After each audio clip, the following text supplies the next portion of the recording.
E aí, gente, Hackman aqui, mais um vídeo sobre paper reviews, né, que a gente revê papers acadêmicos, meio que falando sobre eles, em cima deles, né. A gente estava aqui, uma citação que tem sobre o princípio da incerteza de Heisenberg no paper que a gente estava vendo, né. Nesse artigo aqui, que a gente estava vendo, que eu falei antes, né, é traduzido por eles dois, né, por Elise Cru e o Guido Baciagalupi. E o paper nunca foi publicado, enfim, eu já falei isso no outro vídeo. E o princípio da incerteza, né, vai falar aqui, entretanto, o estado de uma partícula, né, não é unicamente fixo, né, não é que nem a física clássica. Então, essa, essa questão de fixação, né, única pode ser aplicada sobre os dados, por exemplo, de partículas, para que tenha analogias na teoria clássica. Né? Então, na teoria clássica da física, a gente consegue determinar as coisas com precisão quase absoluta. Só que na parte vermelha está falando que na mecânica quântica, ela tem revelado, né, os experimentos na época e até atuais, tem revelado que há para nós uma nova propriedade da natureza, que não era conhecida na física clássica. E esse mais para frente vai ser definido como o princípio da incerteza, né? A gente não pode ter certeza sobre o momentum e sobre a, a posição da partícula com certeza, né? Por isso que é o princípio da incerteza. E aqui na conclusão vai dizer que aqui por esse momento, né, que literalmente é o último parágrafo, o conteúdo da observação vai, de experimentos, de resultados experimentais, né? Então, até num parágrafo antes ele vai dizer dessa questão dos experimentos mostram isso. Nós podemos acreditar que uma futura descrição da natureza vai ser colocada, né? Vai ser meio que reduzida a um framework clássico de que aí essa palavra é Anschaulich, que basicamente em alemão vai significar certeza, né? Então ele vai dizer que um framework clássico, que antigamente, né, a física clássica, não, atualmente também, né, a física clássica pode prever as coisas com certeza. Mas, por exemplo, a probabilidade de uma bola de tal peso cair a certa velocidade, enfim, movimento dos planetas, enfim, não importa. Mas essa palavra aqui, na verdade, significa certeza. Só que vai dizer que a certeza e causalidade dessas partículas, por exemplo, de um elétron ou de um átomo de hidrogênio, você não pode definir com certeza a posição e momento delas. E por isso é chamado de princípio da incerteza, né? Então está falando que um Auschwitz, que é a certeza desse sistema não pode ser calculada com absoluta precisão. Então Auschwitz significa certeza e basicamente você não consegue prever com certeza o momento e a posição da partícula. Então esse é o princípio da certeza. Sempre quando a gente está trabalhando com algo que de alguma forma tem efeitos quânticos, como na química, átomos, enfim, na questão de, por exemplo, átomos de hidrogênio, normalmente, pelo menos no primeiro curso que eu fiz sobre o assunto, e até no livro que recentemente eu tenho lido sobre quantum chemistry, né, ou química quântica, tem a ver com a questão de que normalmente eles aplicam o átomo de hidrogênio, né? A primeira vez que você vai calcular a equação de Schrödinger aplicada por um átomo de hidrogênio, você vê essa questão, né? O princípio da incerteza, né? Então é bem legal. E ele quis publicar no, eu não vou conseguir falar isso, né? Die Naturwissenschaften, que era um jornal de física alemão. Não sei se está publicado até hoje, mas enfim. Se não me engano é aí que publicam alguns papers. Não, o APR talvez não foi, mas alguns papers do Einstein foram publicados nesse jornal, na época, em 1905 e pouco, né? E se bem que aqui a primeira edição tá em 1941, mas enfim. Esse foi o jornal que ele ia publicar, até pediu ajuda, o Heisenberg no caso, né? Esse paper aqui. Só que ele até falou com o Bohr, né? O Niels Bohr, né? Também importante na teoria quântica. Prêmio Nobel em Química, né? Ele vai falar sobre tem aquela questão que se aprende na escola, né? Sobre átomos, né? Aquela rodinha lá relacionada aos átomos. Do Bohr, né? Do Niels Bohr. E o Heisenberg pediu pro Niels Bohr, oh, pode publicar esse artigo aqui, só que o Bohr não entendeu muito bem, e aí meio que não deu um gancho aí, e aí o Heisenberg iria se encontrar com o Bohr para discutir o assunto para ser publicado, mas no fim nunca foi publicado. Mas enfim. Então, o artigo que a gente estava lendo, na parte de teologia, estava falando, ele cita essas questões. Ele cita também a teoria da relatividade, mas não é importante para a gente no momento. E aqui ele também cita o paper de John Bell. E essa questão que ele cita é sobre a questão filosófica das implicações das inequalidades de Bell, que na verdade provam que Einstein estava errado, né? Sobre essa questão que Einstein produz que Rosen estava errado sobre a física quântica ser uma teoria incompleta, né? Aqui em 1964.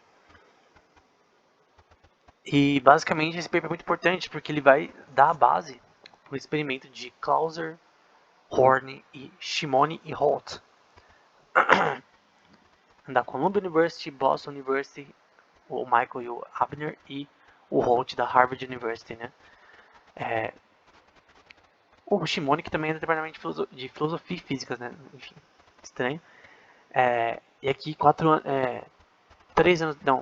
5 anos depois. 5 anos depois do paper do Bell, que dava basicamente uma forma matemática de. Não só matemática, mas experimental. E basicamente isso é uma teoria experimental de como provar se Einstein ou Bohr estava certo, né? Sobre a teoria quântica ser completa ou não.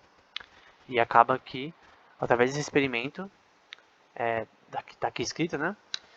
Que é suficientemente eficiente que polarizadores, que ele vai definir no experimento que vai ser definido nesse artigo, parece existir orientações relativas para que um número de contagens quanto mecânicas, né, viola a inequalidade de Bell. Então, basicamente, essas 4 pessoas fizeram um experimento que prova que que as inequalidades de Bell são testáveis, né, e que Einstein estava errado sobre a teoria quântica ser incompleta, como eles definem no paper APR, que infelizmente não citei aqui, eu não coloquei a imagem, né, mas eu vou colocar na descrição, que é o APR Paradox, né, Einstein-Podolsky-Rosen Paradox, a gente fala, né, mas eu vou pôr na descrição para você ver se você quiser.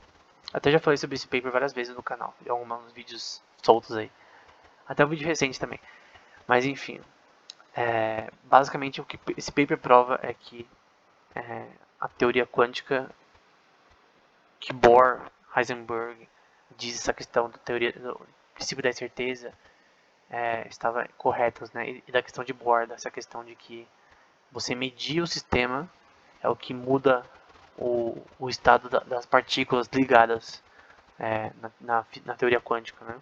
Então, você medir o sistema, você fazer o ato de medir, muda o sistema, né? Muda como as partículas interagem entre si. Que sempre quando você mede o sistema, duas partículas interligadas, né? Uma coisa chamada entanglement, vai ser essa questão de que duas partículas ligadas A e B, né?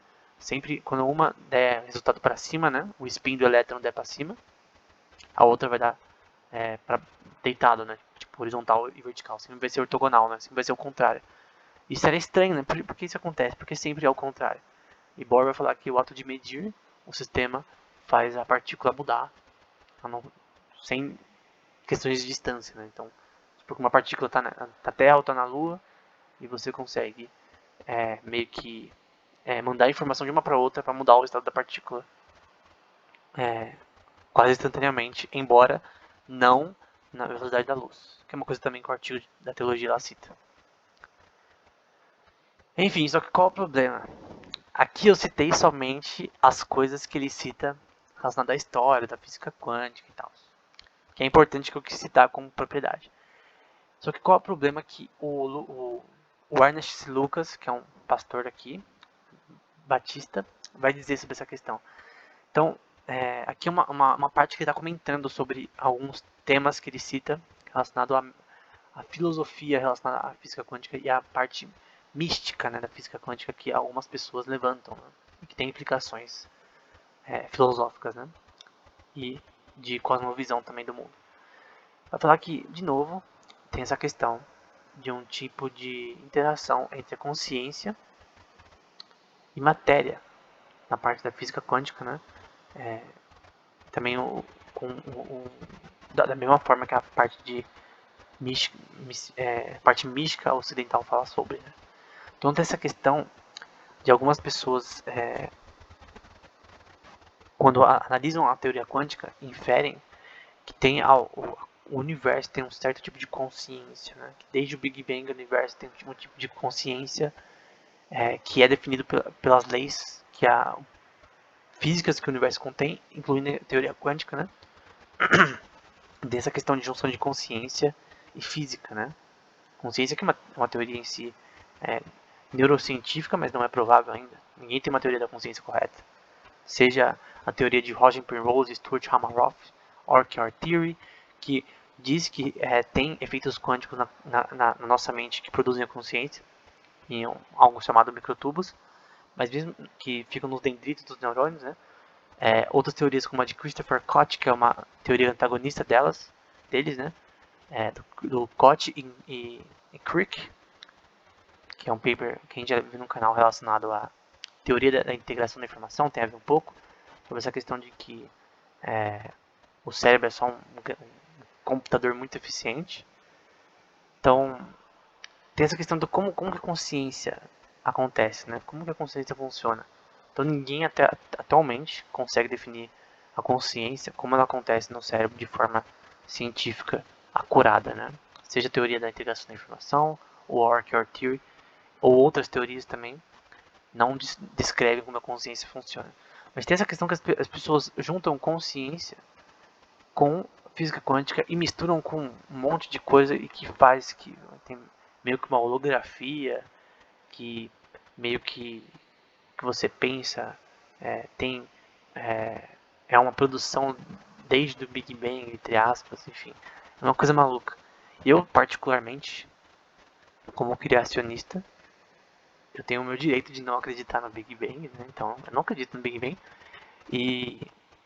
Mas até eu ok. Mas mesmo assim, toda essa teoria em si sobre desde o Big Bang, desde o começo do universo, você tem essa questão da, da física interagindo com a consciência totalmente sem noção e maluquice, na minha opinião. Então é isso que ele discute, que essa nova física, né, porque tem até a ver com o título, né, essa nova física que emergiu a partir da física quântica, não na física em si, mas a ideologia que surgiu, a filosofia que surgiu é totalmente meio que é um pouco venenosa em si. Aí os filósofos e a física quântica, né? Então a ideia de que a consciência do observador afeta a matéria em que é observada, né? Provê aí uma ponte para eles falarem essas questões, né? Que a consciência poderia de alguma forma ser real, e até a base para o livre-arbítrio, por exemplo, de que o mundo poderia ser um mundo determinista. No geral, o que eu posso resumir, assim, essa parte do artigo que ele fala sobre isso, é que alguns filósofos até hoje podem crer, até físicos talvez, podem crer que a consciência em si, a nossa consciência afeta o experimento que você está fazendo na física quântica, né? Um experimento, vamos supor que você quer calcular, está fazendo um computador quântico e você quer calcular os estados do sistema ao longo do tempo, dos fótons que você está interagindo, e não é a consciência sobre o sistema que altera ele em si, é a medição. Então você tem um instrumento, você quer medir o sistema, e é isso que vai alterar o sistema, a medição em si. É isso que propõe a teoria de Bohr, né? A teoria a interpretação de Copenhague da mecânica quântica. Mas não é que a consciência em si, eu estar consciente do experimento que vai fazer o estado da partícula mudar. Isso é idiotice, na minha opinião. Embora muitas pessoas afirmam isso de forma científica, que não tem nenhuma razão. Porque é um experimento, é uma coisa física. Embora a física quântica seja estranha, ela é uma coisa física. Eu não vejo nenhuma relação com a consciência, nenhuma relação com a filosofia. Então, é isso que, na verdade, o próprio, ele propriamente fala. Ele fala depois aqui que essa questão, né, de que, você está falando que a consciência interfere, mas na verdade é só experimento. Que você está fazendo um experimento, é isso. Você tem lá os resultados eles são meio que randômicos, né? Na física quântica, mas é isso. Não tem nada a ver com a consciência ou algo do tipo. Eu queria recomendar esses vídeos do Paul Davies, por exemplo, que ele tem uma noção de consciência e física quântica também bem parecida, dessa questão de que o universo em si contém a consciência, né? Nesse sentido de que ele fala nessa questão de que desde o Big Bang você vai ter coisas que aconteceram no Big Bang que afetam o presente, que afetam a sua consciência no presente, ou consciência geral das pessoas atualmente, e também as coisas que acontecem no presente alteram também o passado. Uma coisa meio que, sei lá, coisas que acontecem no presente ou no futuro alteram o passado. O que é totalmente sem noção e é totalmente não relativista, né? Tem essa questão, será que sem observadores, né? Que o relativismo de Einstein tem a ver com isso, né? Tem a ver com um evento se relacionado a um observador. Um evento físico relacionado a um observador. No caso, seríamos nós, né? Será que sem observadores o universo existiria, né? Vamos supor que não tenha nada no universo. Será que o universo ainda sim existiria? Essa noção de tempo existiria? Enfim. Mas toda essa questão eu acho totalmente sem sentido. Eu não concordo. Eu acho que não é científico. Não é fisicamente testável. E quando algo não é nem fisicamente testável, você já considera pseudociência. Então, por mais que seja falado por físicos e tal, algo do tipo, tome cuidado com essa questão de que o universo em si é consciente. O Stuart Havenhoff também fala sobre a mesma coisa, só que de uma forma mais doida. Eu acredito na teoria dele, junto com Penrose, da teoria da consciência, Archaeor Theory, que ele fala também nesse vídeo. Mas sobre falar que a consciência nossa, né, produzida, segundo a teoria dele, nos microtubos, né, nos dendritos dos neurônios, afeta o mundo ao seu redor, para minha opinião, não faz nenhum sentido. Então, eu acredito que, resumindo, a minha opinião é que a física quântica em si é uma teoria que descreve bem coisas microscópicas, como elétrons, fótons, bósons, mas ela não tem nada a ver com consciência. É a minha opinião. Se a teoria Archaeor Theory estiver correta, efeitos quânticos talvez produzam consciência, mas isso não significa que tem alguma coisa a ver com isso alterar algo no mundo. Meu pensamento alterar algo no mundo. Eu acredito, na minha opinião, que existe Deus. E eu acredito que Deus, ele faz o mundo ser determinista. Então, tudo que acontece no mundo já foi determinado anteriormente. Não como se fosse a marionetes ou algo do tipo, mas no sentido de que se alguém sabe o futuro de todas as coisas, então tudo é determinista. É simples. Se Deus ele fez o mundo e todas as coisas, e está escrito até na própria Bíblia Sagrada, né, nessa questão de que, no Novo Testamento principalmente, que Deus tem presciência, essas coisas assim, por exemplo, em Atos dos Apóstolos. Se Deus é presciente, se ele consegue saber o futuro com absoluta certeza, então, obviamente, não há indeterminismo no mundo.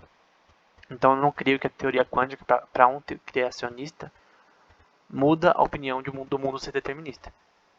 Na parte criacionista, teológica, sempre o mundo vai ser determinista. Ponto. Ponto final. Sempre determinista. Agora, se você não acredita em Deus, talvez você possa crer que o mundo não é determinista, mas mesmo assim, crer que consciência tem a ver com física quântica, eu acho que não é científico e até quem é ateu ou seja o que for, não deveria crer em algo desse tipo. Então, basicamente, o paper que a gente viu da Temelius, né, volume 16, relacionado a esse tema, foi das implicações teológicas depois que ele vai falar sobre isso, né? E ele vai concluir que nós cristãos, talvez eu falar de uma forma simples, né? Não deveríamos correr para esse tipo de conhecimento, né? Louco dessa nova física, né? Que teve no passado, porque esse paper ele não é recente, tá? Da Temelius. Mas dessa questão de que física quântica em si não altera as propriedades do que nós já cremos, né? Que não tem nada a ver com consciência, que não tem nenhuma razão para acreditar que tem a ver com consciência de forma tão literalista como é falado. Então, no geral, eu creio que é um artigo pequeno, mas muito bom, em teologia, que fala sobre física, de alguém que é doutor em química, que sabe sobre o assunto, com detalhes. Então, no geral, a teoria quântica não altera nada na parte teológica. Não tem nada a ver uma coisa com a outra, né? O que tem a ver engenharia mecânica com teologia? Nada. A coisa em si, né? O estudo em si da engenharia mecânica não tem nada a ver com teologia. Agora, suas ações durante o seu trabalho tem a ver, mas em si, a matéria não tem nada a ver com teologia. Não tem nada a ver com Bíblia, não tem nada a ver. Uma coisa é diferente da outra. Uma coisa é maçãs, outra coisa é laranjas. Então, eu creio que a consciência também não tem nada a ver com a física quântica em si, dessa questão de universo ser uma unidade consciente. Eu acho idiotice. Enfim, essa é a minha opinião. O artigo, ele meio que tem a mesma opinião que eu citei agora. Então, eu recomendo que se leia e que se divirta, né, nesse assunto. Até o próximo vídeo.